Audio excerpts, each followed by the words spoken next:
রোহিঙ্গা ক্যাম্পে থেকে ছেলে মেয়েগুলা যেভাবে লেখাপড়া শিখতেছে, বাংলাদেশ দখল করতে তাদের 1-2 বছরও সময় লাগবে না। Kempot হাজারো ফুয়াইন থুয়াই ফাইবা এন্দিল্লা মকসদ ইয়ান ন ফন্না ভরি তোমাদের দেশান দখল করি বল্লা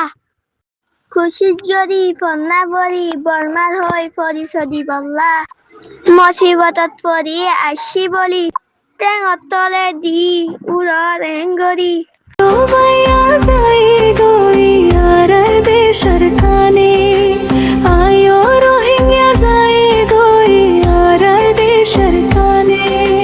শান্তি নফাইও মারা হনো দেশুর কুনে আইও বাইয়ান যাই গই আর দেশের কানে।